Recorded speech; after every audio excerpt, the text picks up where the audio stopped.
I was really obsessed with sugary cereal. And when you get in your head, you can't have, for me, cereal, sugary cereal. I just want to eat it all. It's all I can think about. It's such a mind suck. It's food noise. As soon as I started to find ways to add that sugary cereal to my diet, it just was knocked off its pedestal. It lost its allure. It was just another food.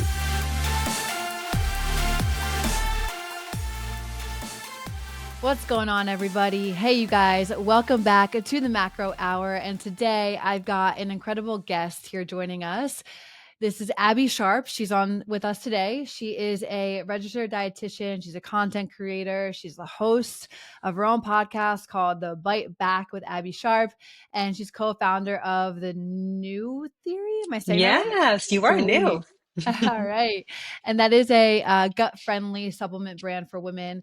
Guys, Abbey is known for like keeping it real when it comes to food, nutrition, and body image. And I love the way that she brings science, honesty, and a fresh perspective to the wellness space. It's just something that very much aligns with also WarriorBabe and the brand that you guys listen to. So, Abbey, I'm excited that you're here. Let's dive into it. Welcome to the show. Thank you so much for having me. I'm so excited to chat. Yeah. All right. So you've built a powerful voice in the nutrition space and the wellness space. So before we dive into it, can you just share like what initially drew you into this field? Like what made you so passionate about helping others navigate these topics like food, body image, and health more like, with the compassion that you have? What led you into this space? Totally. So, I mean, not that different from a lot of my colleagues. I mean, and I can speak to this in a moment, but I suffered from an eating disorder in my late teens. And there was surprisingly very high rates of eating disorders or recovered eating disorders in nutrition students, in kind of nutrition professionals. And I think that because that comes from just our own experience. And I started studying nutrition, yeah, probably because I was kind of in this eating disorder. I was obsessed with eating clean and healthy eating. And through my education, I was able to start to unpack that and kind of unlearn some of these unhealthy kind of obsessive behaviors, really like realize the moral weight I was putting onto food and how unhealthy that actually was.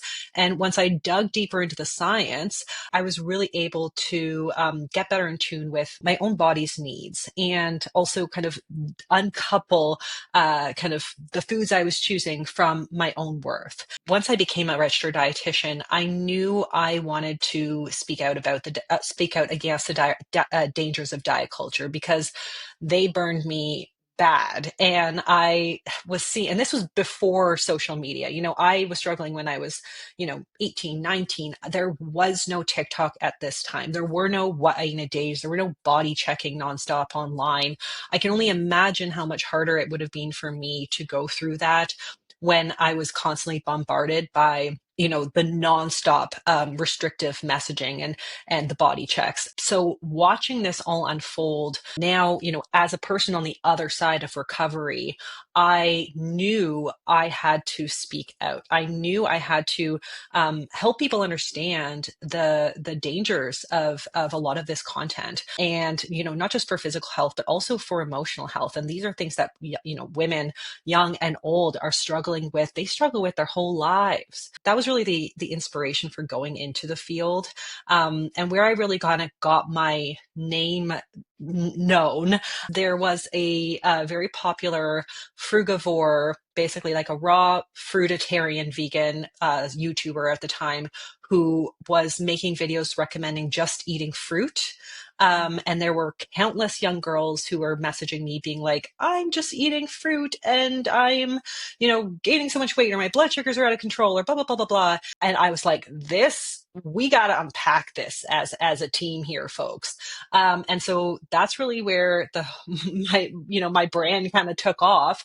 And I've been essentially dismantling diet culture and debunking myths and trying to demystify a lot of the pseudoscience and fear mongering that we see really take hold on social media today.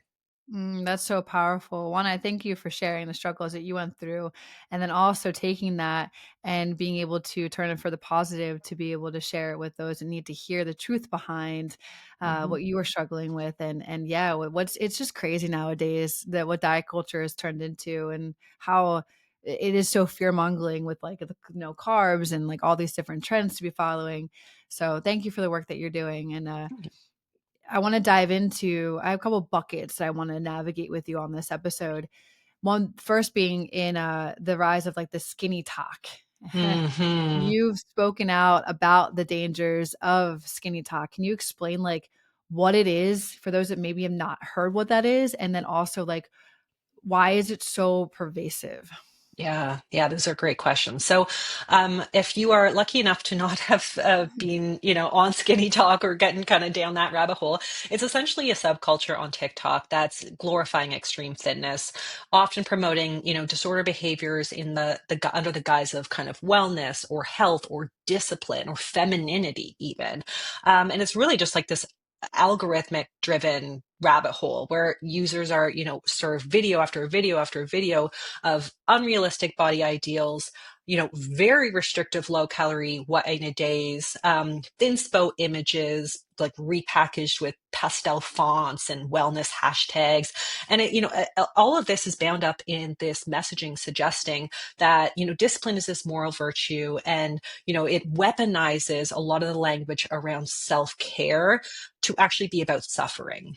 And it's hugely dangerous because it's essentially glamorizing and normalizing disordered eating and body dysmorphia. And it doesn't just influence how people are eating, it's really about how people are thinking about their bodies and other people's bodies and their worth and their health. It perpetuates fat phobia and weight stigma. And so, it really is an unhealthy echo chamber for a lot of people to find themselves in, because once you watch one or two of these videos, it just becomes it seems like everyone around you is participating in this way of thinking about food with these insanely restrictive mantras like if your stomach is grumbling, think of it like applause. Like if you're hungry, think of it as applause. And if you are too tired to go for your walk today, call yourself a fat pig and oink at yourself. Like, so it's mind boggling. It was mind boggling for me at first to see this start, especially when I felt like we had made such progress with, the body positivity movement, body neutrality. But I think there's two reasons why this has really taken off.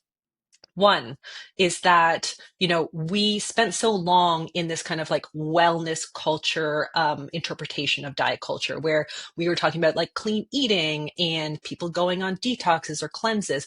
No one was talking about their weight because it wasn't cool to talk about weight or weight loss or getting skinny.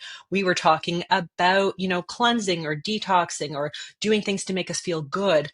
But the subtext was always still trying to get thin, right? Like it was Mhm. always just like this sneaky subtext. And people are kind of waking up to the fact that, okay, this girl that is fit and beautiful on Instagram or TikTok is saying she's eating an 800 calorie smoothie bowl, but she's still a size 00. And that doesn't actually, check out in my mind because I can barely eat, I'm barely eating anything and I can't lose weight. So I think Mhm. people were kind of waking up to the reality of what they see online might not actually be a reality. And Skinny Talk is really like they come in there be like, I'm going to tell you what you need to know, not what you want to know. And I'm going to be totally honest about what it takes to look like this. And people wanted that. And then I Mhm. think the other piece here is the Ozempic era that, of course, we're in because, thinness and, has always been this kind of moral value and the status symbol. But with widespread access to weight loss injections like Ozempic and Mounjaro, thinness basically becomes explicitly transactional.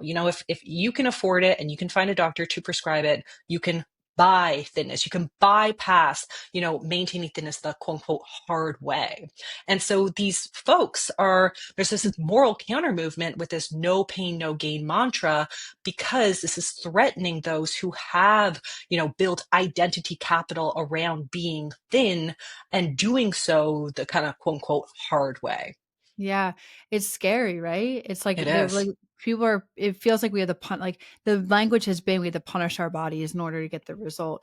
And then Hmm. like anybody that's watching these videos that wants to really pursue being healthy for themselves are so impressionable when they are listening to people that claim that they're experts online, yet they're saying these narratives, which is crazy. And then Hmm. I'm glad you brought that up the Ozempic because like it's crazy. I was just sitting and I was going to make a podcast episode out of this, but it's good that we're talking about it right now. I was sitting in the sauna yesterday, and this poor woman, she was like, not poor, I shouldn't say it like that, but she, you could hear the struggle in her voice.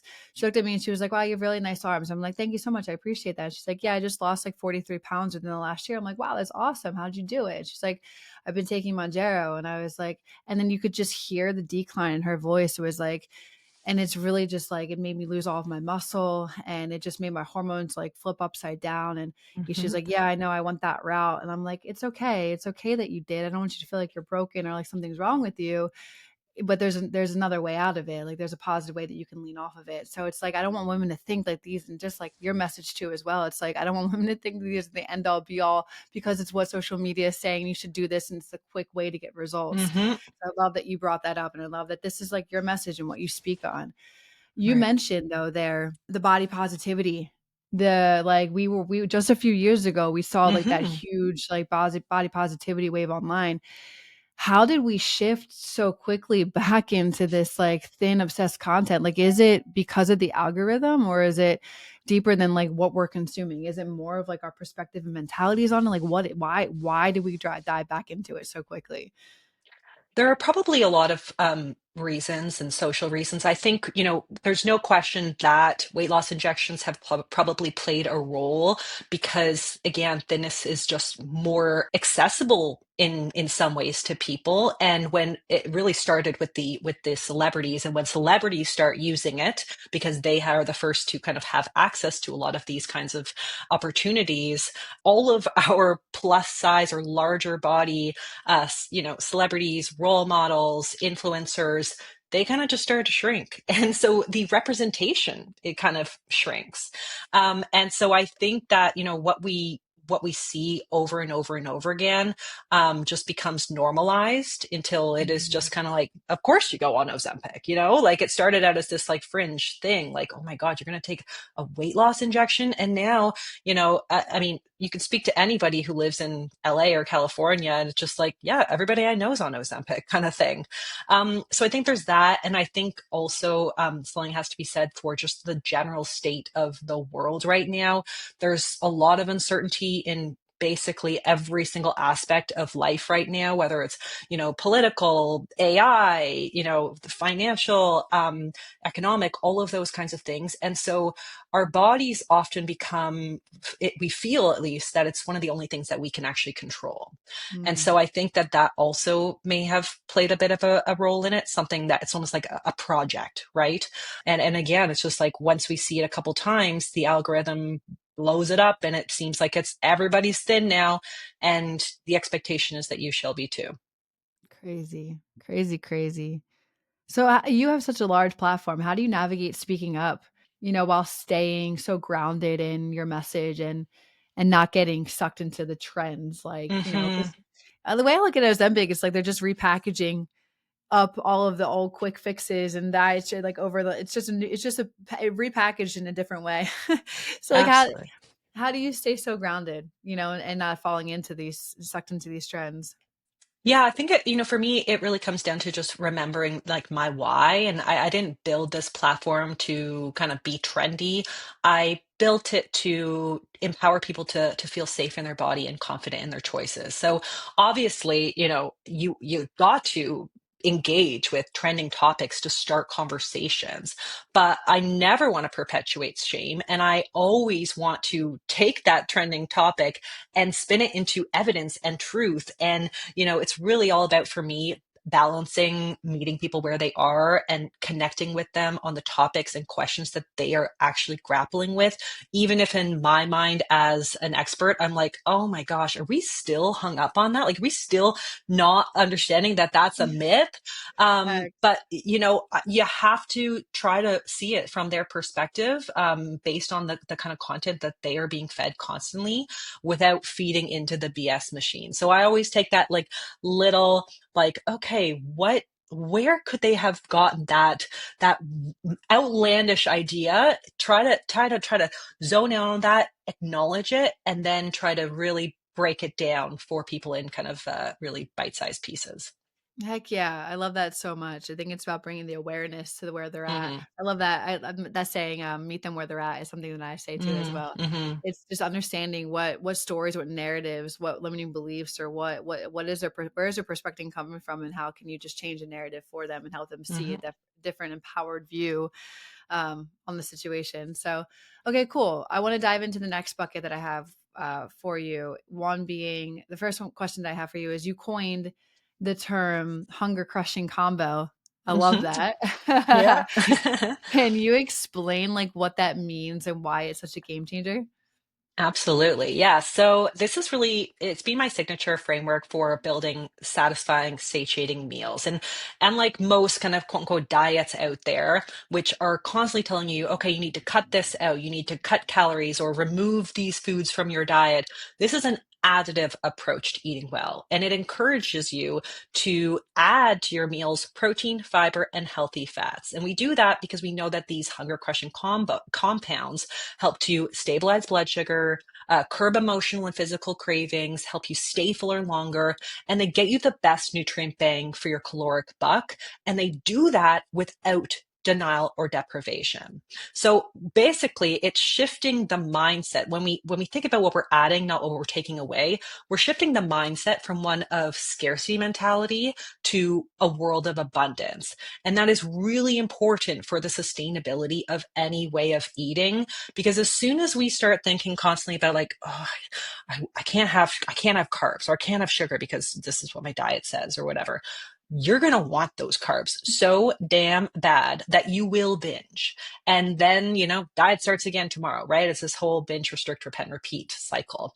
And people get stuck in that for their entire lives. And so I actually have a book coming out. It's on pre-sale right Yes. now, The Hunger Crushing Combo Method. And so this dives into the versatility of this method because it supports basically any goal. It really doesn't matter if you are trying to lose weight, gain muscle, going through perimenopause or menopause, manage your diabetes, PCOS, insulin resistance, things like that, raise healthy kids. This is a framework that can be easily adapted throughout the life cycle depending on your goals. And in the book, I go into with each chapter how you can kind of gently tweak the framework to really zone in on some of those goals. And so the way I started this idea was when I was struggling with my relationship with food. I was really obsessed with sugary cereal. And that's what we call in my book the naked carbs. Naked carbs are all those, carbohydrate based foods that don't have fiber, protein, or healthy fats to keep you Mhm. full. And when you get in your head, you can't have, for me, cereal, sugary cereal. I just want to eat it all. It's all I can think about. It's such a mind suck. It's food noise. And so as soon as I started to find ways to add that sugary cereal to my diet, it just was knocked off its pedestal. It lost its allure. It was just another food. And that's what I really encourage people to do. So in the case of the sugary cereal, I would have a bowl of Greek yogurt for my protein, throw on some berries for my fiber, add maybe some hemp hearts on there for some healthy fats, and a good handful of Lucky Charms. And damn, I'm satisfied, right? Heck yeah. Yeah, I because you love get that. the physical satiety, but you also get the emotional satisfaction, and that is so important to keeping a sustainable way of eating. I love the way that you're saying that and articulating that. I think that lands like really well. It's because it's like thinking, it's like me telling you not think about a pink elephant right now. It's like, what are you thinking Mm-hmm. about? It's like you're thinking about pink elephant. You're gonna go 100%. eat those when you're restricted from your diet. You're going to go consume the things that you can't that you think you can't have. So what better Correct. way of working them in so that you aren't restricting it and you learn how to eat them in balance. I love the way that you just said that. I think that explains it well. And then also it's like, and then years to come, you'll realize in 2 or 3 years, you don't have those same cravings anymore that you once had when you were starting a journey, because you've just allowed yourself to have these things without giving them up. Exactly. Yeah. It's not so special anymore. It's not this like forbidden fruit that you feel like the moment you get your hands on, you gotta binge on it. And the really cool thing about this framework, especially for folks who are looking to kind of, find their healthiest, happiest weight, is when you start to add in these hunger crushing compounds, because they are so satiating, you kind of just naturally edge out some of the less satiating, higher calorie naked carbs, for example. So it's just this really amazing mindset shift that, encourages you to actually stick to it because it feels good to your body. Yeah, I love that. All right, quick pause, because if you've been listening for a while, you know that I am huge on optimizing your routines, especially when it comes to recovery and sleep. And that's why I have to tell you about Cozy Earth. I have tried so many sheets over the years until I finally landed on Cozy Earth about 2 years ago, and I haven't looked back since. Their bamboo sheets, made from viscose from bamboo, have completely changed the way that I sleep. They're temperature regulating, and I actually wake up feeling recovered instead of tossing and turning or kicking off the covers in the middle of the night. And when I'm not sleeping, I am wrapped up in their bubble cuddle blanket. It is ultra soft, it's mid-weight, and it's part of my Sunday reset routine. Like, give me some coffee, give me some journaling, give me some quiet time with this blanket. It's the absolute best. And Cozy Earth, they give you an 100-night sleep trial and a 10-year warranty, which honestly, right there, said so much about the quality of their products. Once you feel this comfort, you're never going to go back. Trust me. So head to CozyEarth.com, use my code MacroHour for up to 20% off of your order. And when they ask where you heard about it, say the Macro Hour. All right, let's get back to the show. My next question was going to be around like the women that constantly jump from diet to diet. Would you say that this would be like an example of a mental reframe that could help them 100%. begin to shift to a more sustainable ones, like adding in the foods? Adding. Yeah. Adding. You've got to come to this realization that you got to think about what you're adding rather than taking away. So helpful for chronic dieters, again, because like you said, like, you can't have sugar, you're going to binge. And then Mhm. you're doing that cycle over and over again. You're saying, okay, I'm not, that diet doesn't work, but let me try the keto diet now. Let me try the low fat diet. It's all the same. You're still Yep. putting your body and your mind in scarcity mentality. And it is just biology. When we are restricted to something physically or emotionally, it is going to be all you can think about. It is all consuming. And that's where we hear about things like food noise, for example, which is something that, like Ozempic actually can help quiet. But, for a lot of people who are struggling with food noise, it's because they're restricting these things and they're not Mhm. allowing themselves any wiggle room to enjoy the foods that they actually love. And that's really why the hunger crushing combo method is so successful. Yeah. Oh, I love that so much. Okay, so leaning on the side of, I'm sure you've heard this so many times, like women eating healthy, or like, the term that once you're in the fitness space a little bit more, you understand what intuitively eating means. Hmm. What does eating intuitively actually really mean, especially when you're still learning to trust your body? Because there's so many women that are like, I eat healthy, and I'm like, well, what do you eat in a day? And it's like, they're not eating enough, but they think they're eating Hmm. healthy. Or the women that are trying to lean off of maybe tracking macros so they don't have to do it for the rest of their life, or they want to intuitively eat. What does that mean to you? And Hmm. then especially as you're trying to like learn your body and trust your body. Totally. Yeah. I think the term intuitive eating has been hugely misunderstood. Largely people believe it to mean, oh, just eat whatever you want whenever you want. And Yeah. obviously, if you've been dieting your whole life and someone says, oh, just eat intuitively, that's going to freak you out, right? Because after years of dieting, how could you possibly just throw, caution to the wind and hand the reins back to your body when every single diet you've ever been on has told you that your body cannot be trusted? Mhm. But intuitive eating actually isn't chaotic. It's really about connection. And it's about rebuilding a relationship with food that is based on respect and not restriction. It's kind of like if you treated your body actually like a friend that you wanted to listen to. That is really like the heart of intuitive eating. And when you're first starting out, it's completely normal to feel very, very, very, very lost because people have spent decades ignoring hunger and micromanaging portions or labeling foods as kind of quote unquote good or bad. So those internal cues are probably going to be very unreliable. So if you've been dieting and you don't have really strong hunger and fullness cues, you can't just jump into intuitive eating because you actually might end up under eating because again you're going to be like, well, I'm not hungry, so I'm just not going to eat. And so you have to think of it as self-care, and in those early stages self-care is going to mean having some structure, like eating balanced meals and snacks every few hours, just to teach your body that the nourishment is safe and it's predictable. Again, it's going to come. You're not doing the diet thing anymore. You're going to actually fuel your body with the food that it needs. And that will help to kind of reawaken some of those hunger and fullness cues over time. And for me, intuitive eating, again, it's not just about the hunger piece. It's really about getting curious rather than controlling. And so that means just collecting data without any judgment on how food makes you feel.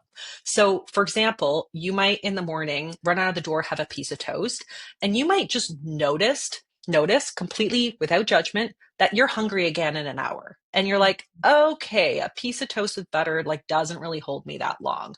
Next time I'll have maybe some avocado in there and I'll grab like a little yogurt cup or something to go with it. Let's see how that, like, try that on and see how that feels. And so it's all about just collecting like data. And that's really, again, where the hunger crushing combo comes in, because once you feel the satisfaction and the satiety factor, you're like, oh, it's not just about eating less. It's about, what am I adding to those meals to make me feel my best so that I'm not constantly thinking about food and my digestion is actually working properly and my energy levels are, even keeled and things like that. So I really just encourage people to kind of get curious in their own body and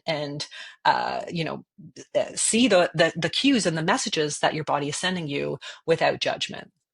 Would that be like what you would also say to someone that's been so disconnected from their hunger cues for so long, is like, let's take some time to get curious on what that actually feels like for you? Yeah.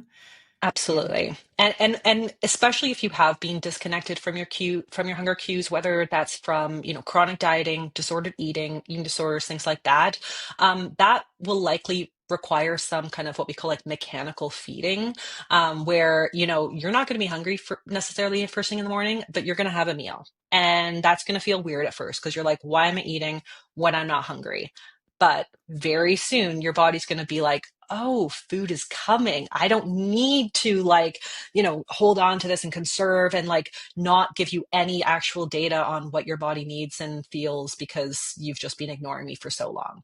Yes, I need you to say that louder for the woman in the back. I've heard that so many times over the last I 8 know. years, but I don't wanna eat breakfast because 'cause I'm not hungry, and I was like, "Well, yeah, because it's what your body knows for so long that you've been Hmm. doing it, so Hmm. let's just eat that food, and then let's see what your body's telling you in 2 to 3 weeks once your body's Yeah. adapt to you eating food in the morning."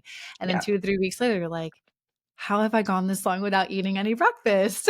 I feel so And like good." usually, I mean, typically when you are doing that, you're skipping breakfast and you're just kind of like waiting for like you to be ravenous enough to have a bite to eat. Usually you end up playing catch up at like 9 p.m. at night when your body's just like, the world is quiet, you don't have all these distractions like work or kids or whatever vying for your attention. And then you're just like, chips. And, Yep. had you just had a mindful meal earlier on and actually spaced out your meals so that you had better, energy and fullness and appetite, control later on, you'd be in a much better place. Yeah. I joke about this, but I don't know if it's funny to joke anymore about it. I call it the food hoarding. It's gonna be the next like Hmm. Netflix documentary or something like that. Like it's just like I joke about it, but innocently. But that's so true. It's like people, if they just ate balanced meals throughout the day, their society would be way more controlled. They would not feel like they have cravings all throughout the day and Hmm. everything that we're talking about. So Yeah. I'm really excited that you're on this podcast and sharing these words because it's like one where you say something, like I say something, and then it's like somebody else comes on and they say the same thing. It's like, Hmm. oh wait, Hmm. it just clicks differently maybe for Yeah. the listeners. Okay, so On that note, the question I had that popped in my head was why is understanding being satiated, why is it so important for long-term health? Like, Mhm. and then also double that, how can someone start to learn to tune into that more effectively? Yeah. Yeah. So I talk about this a lot more in the book, The Hunger Crushing Combo Method. I think it's really important that, first of all, we don't pathologize or celebrate hunger because that's what diet culture always does. Like it's either telling you that, hunger or stomach growling is your body giving you applause, like the SkinnyTok mantras, or Yeah. it's like if you ever feel hungry in the day on your diet, you're suddenly like doing something wrong. Wait, I'm Um, also guilty of not to like interrupt you. I'm also guilty of yeah. this. I used to say back in the day that if you're hungry, it's your fat crying or something like that. Right. I I'm mean, like, we oh all did. shoot. Like we were all Yeah. wrapped up in that diet culture crap. And so, Yeah. these were like the mantras of like the 2000s just making a resurgence literally. Facts. But hunger is very distracting. Like whether you are physically undernourished and you're hungry or emotionally undernourished or, basically what I would describe as like unsatisfied because you are not, maybe you're eating like bowls and bowls of lettuce all day, but you're like, it's just not hitting, you know? You're going to be using that precious brain space to think about food. And we have so much data to suggest that. That doesn't seem like a good use of anybody's time or energy or brain space. Like we got a lot. I'm a busy woman. Okay. I got a lot going on. I don't have time to constantly be thinking about food and even just being distracted from hunger. If you have one of these like I think back to, my disordered eating days and it'd be like, okay, I'm just going to have this like yogurt cup. And I would like hope, just like space out all my meals to have the smallest amount of food possible or like the healthiest possible thing but ended up being very low in calories.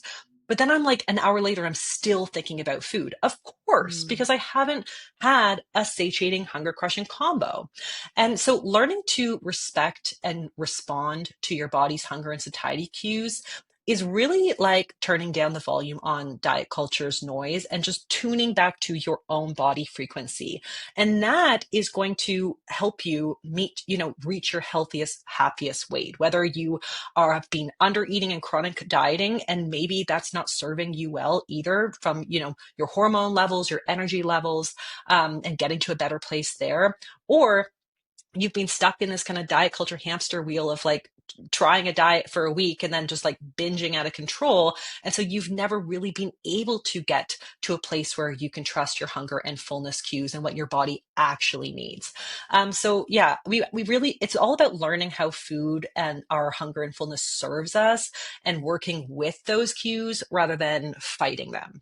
Love that. Love that answer. I'm also gonna be linking your book in the description below so all Yes. the listeners can go Thank grab a you. copy. Pre-order Yeah. now. Yeah. Ladies, are you feeling frustrated with body changes you're experiencing during menopause? It's time to take control. If you're between 45 and 65 years old and tired of struggling with body fat and muscle loss, WarriorBabe is here for you. At WarriorBabe, we've helped over 18,000 women just like you lose body fat, build toned muscle, and understand their bodies better with personalized plans based on hormone and thyroid testing and more. Imagine knowing exactly what your body needs to see real results and results that last. Look, don't wait anymore. Take charge of your health and join our community of strong, empowered women. Visit warriorbabe.com/apply today to start your transformation. That's warriorbabe.com/apply. All right, let's get back to the show. Okay, so the next bucket that I want to dive into with you is gut health. Mm, Without the hype though, because gut health is getting a lot of hype nowadays. So it's everywhere. yeah. Supplements, drinks, like, skincare, even in skincare and all the things. So why is gut health actually important though, especially for women? Totally. Yeah. I think, again, like wellness culture has just reduced gut health to just like digestion, right? Mhm. And it's actually at the center of how your entire body functions. Your gut microbiome, which is this huge ecosystem of bacteria living in your digestive tract, influences so much more than just like your poop or bloating or anything like that. It plays a role in your immune system, your hormone balance, your mood, your ability to maintain a healthy body weight, your brain health, everything. And for women, especially, gut health really matters because the constant hormonal changes that we go through, whether menstrual cycles, pregnancy, postpartum, perimenopause, menopause, estrogen and progesterone both interact with the gut microbiome. And so when one is off, the other gets off too. And when your gut is struggling, like you might not just notice that you're bloated, for example, or maybe your bowel movements are off, you might feel mood swings, fatigue, skin changes, irregular cycles, all the things. Mhm. And there's this really powerful thing called the gut brain connection or gut brain axis, which is hugely important. And 90% of your serotonin, which is the feel good neurotransmitter, is made in the gut. It's not even made in the brain, it's made in the gut. So that means if your gut is undernourished or stressed, it directly impacts your mental health. And so for women, we are going through, the hormonal changes of perimenopause and menopause when there's already a lot of mood swings happening. There's already huge changes happening in the body. So this is why so many women feel like emotionally off when their digestion is kind of out of whack too. It's this two-way conversation, this two-way street between the gut and the brain. It really is so important that we are paying attention to the health of the gut. Yeah. Love that you brought that up. I think that's really important because it's not just like the mental aspect of things that we experience when our hormones are changing. It's where is it stemming from and why. Mhm. So for women, what are some like simple but actually like doable ways that someone can support their gut without falling into the gimmicks that's out there and all the things to do? Yeah, I mean, it really comes down to basics. And, whether we were talking specifically about gut health or literally like any other health goal or health condition, chronic illness, anything, my recommendations would basically be the same. And so we want to focus on eating a variety of plants because plants contain fiber. Fiber is the fuel for our gut bacteria. So just the same way that, we need a variety of different foods to, have amino acids for muscles and carbohydrates for our brain and healthy fats and all those things. Our gut bacteria like a variety of different plants. They like a Mhm. smorgasbord. So we want to try to incorporate a wide variety of plant foods, fruits, vegetables, legumes, nuts, seeds. We want to hydrate to support our regularity. We want to move Amen. our body because also very important for regular bowel movements. Sleep and stress are so critical to the health of the gut. When we are stressed, and I mean, I have IBS, so IBS literally is just a disconnect between the communication between the brain and the gut. So stress has a massive effect on our gut health, on our digestion. And these are just like kind of the basics. Outside of that, we've got some evidence on specific probiotic strains for specific concerns. So for example, with my supplement line, New Theory, all about gut health for women, and we use two bacillus strains that have been shown to support IBS and bloating. And so, when you look at the data on different probiotic strains specifically, they may support more specific concerns. But I think that really just focusing on those things are going to get me the most bang for your buck, especially the Yeah. plant food. Got to feed Yeah. those critters. Yeah. Yeah. Got to get that fiber in there. Yes. All right. So next bucket that I have for you, we're moving along here because I want to make sure they get all the buckets in here with Of you before course. we close on this episode. But this is such great information so far, and everybody too that's listening to this, all of Abby's information is going to be in the description below, and we'll close it out asking where you like to hang out the most, where people can find you. But this next one, I have a couple questions around menopause because that's Mm. what a lot of the women that are listening to these episodes are going through, either peri or they're in it or they're postmenopausal. So you talk about the importance of fueling, right? That's your main, what we've been Yeah. talking about a lot here, and like not restricting, especially as women age.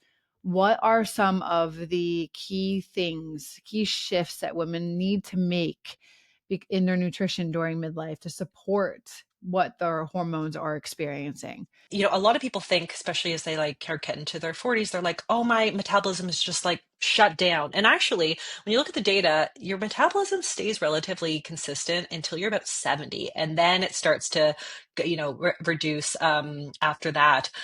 So the problem is that, as we get into perimenopause and menopause, women may be starting to see some changes in the fat distribution in their body. It just is a result of estrogen shifts. And so most women are just going to respond by like eating a lot less because again, they feel like, oh my God, my body's just going to shit. My metabolism's slowing down. When what the bodies actually need at this stage is more support, not necessarily less food, just a little more intention. So again, I try to focus on fueling strategically, and that's again where the hunger crushing combo comes in. And I have a whole chapter on perimenopause and menopause for this reason. So eating enough calories, very important for hormone balance, for muscle repair, because we know that this is when we start to, potentially lose some bone mass, muscle mass becomes harder to maintain.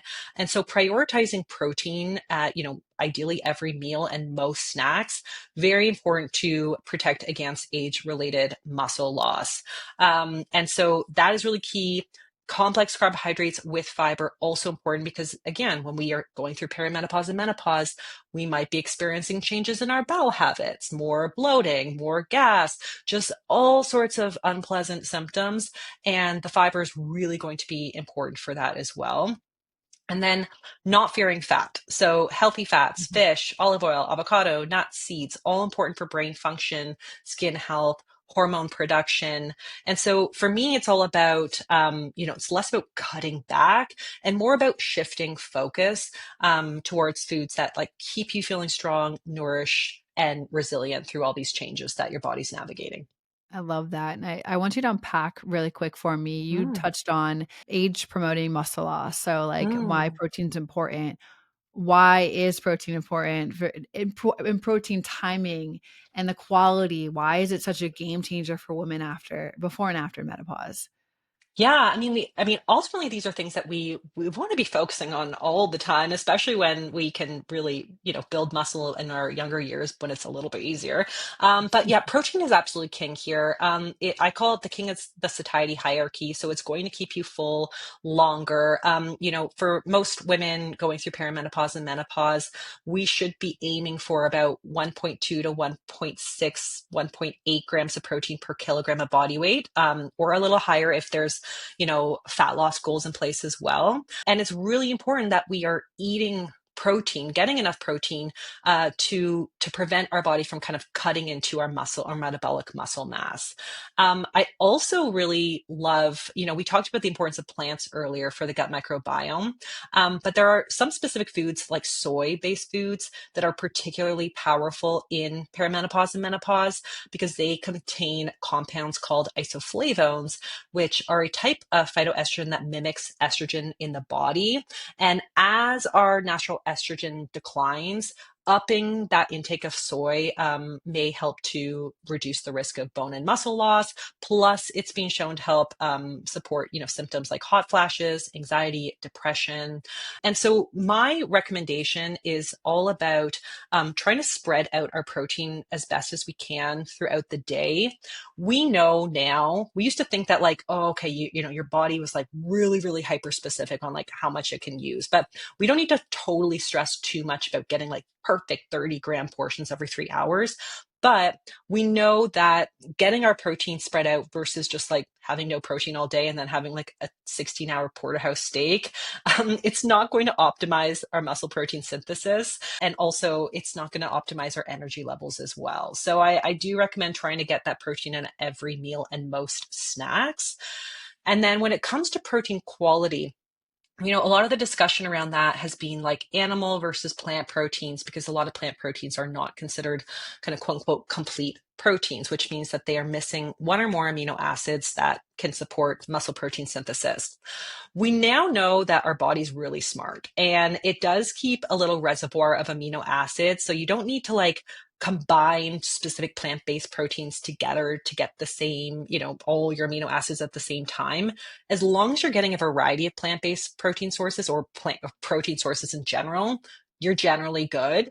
The one thing I will just say about the kind of protein quality or amino acids is simply that when it comes to protein powder specifically, when you're using that for muscle protein synthesis, whey protein has, enough what we call it like leucine. Leucine is the trigger amino acid for muscle protein synthesis. So whey typically has a good amount of leucine. Most plant-based proteins do not. And so, I in with our plant-based protein at New Theory, we've got a 2-in-1 plant-based probiotic protein, and we add extra leucine because that is going to help to support muscle protein synthesis optimally. So just a few things to kind of consider when you're thinking about kind of planning out your meals. No, I love that. That's great. It's a great breakdown of the quality of protein, what women should look for, and then protein timing and why it's so important, but not getting so stuck on like it doesn't have to be 30 grams in your meal 5 times a day. Just it's the Hmm. importance of just getting it in your meals throughout the day. Because I think a lot of people get hung up on, I need to be perfect Yeah. with my numbers. No. So I think that's great. Okay, the last bucket that I have for you and the last couple questions I want to dive into is really around like what we opened up this podcast talking about, which was, what what how the industry can lean on shame and making people feel Mm. like our bodies are punishments and we need to punish our bodies into things, into diets. How do you encourage people to feel better about their bodies and not just like following these rules that are out there? Like we've talked about some tactics on here on this episode with you, but like more of the mindset category, like how can you encourage someone to feel better about food and their body? Yeah, I think awareness is a really great place to start. Understanding where these messages, come from. Start noticing the kind of quote unquote food police voices in your head. Question, where did I even hear that from? And is that even a valid source? Should that be indicating what I choose to eat that day? And I think once with a little bit of that awareness of almost like just critical thinking about the sources of some of these narratives, it does put things into perspective and reminding yourself that like you are the only expert on your body, like not even your doctor, like you are the expert on your own body, and certainly not a pretty influencer on your Instagram feed. So I think that's really important as well, just really like respecting your own true body's needs. Love that. Mainly that word awareness. And probably the last, and the listeners will know this, but want to share this with you. The last probably at least like 15 episodes of the podcast, we literally said the word awareness. And I joke in Mm, every episode, I'm like, this is probably one of the key, most important words that you guys could latch on to and start using when you're eating foods and bringing awareness to the stories and the narratives that in mhm. your mind that are making up these judgments or why you should do this or why you shouldn't do this, and starting to recorrect them, and change them. So I love that you said that word. Yay. Okay, so one last question for you. For the listeners that are listening today that feel some feel overwhelmed or they feel stuck or they're stuck in this like toxic food mindset, what's one thing that you want them to walk away with from this episode? I think what's just really important to remind yourself is that your worth is absolutely not determined by your body or your plate. With one of our kind of mantras at New Theory is like your diet is the least interesting thing about you. This doesn't need to be your whole personality, as we've unfortunately seen people make it on social media. And you do not need to earn food or shrink your body to deserve respect. And when you stop obsessing over food and what you're cutting out and your body and how it looks in the mirror and that angle, you make room for so like your world opens up and you finally can make room for what actually nourishes you, not just physically, but also, emotionally as well. That's great. That's such a powerful reminder. Everything you shared today was such a powerful reminder, Abby. Mm. Thank you. Thank you for your bringing your brilliance and your honesty in today's episode and the conversation, and for that powerful reminder and the many that you've given throughout this episode today. And just, the reminder that food isn't something that we need to fear. It's something to enjoy, something to understand, something to bring awareness to, it's something to use to fuel your life, in the way that you want to live. So, and I know so many women listening to this today are walking away with some new sense of clarity, a new sense of confidence and compassion for themselves. So keep quieting that noise. I appreciate you and your work and everything that you're doing. And where can people find you? Yeah, so I'm at Abby's Kitchen basically everywhere, TikTok, Instagram. I'm on YouTube. I've got a full-length YouTube channel. I've got my podcast, Bite Back with Abbey Sharp.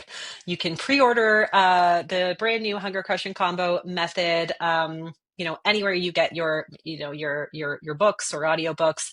And what else? And then New Theory as well. So you can find that at New Theory.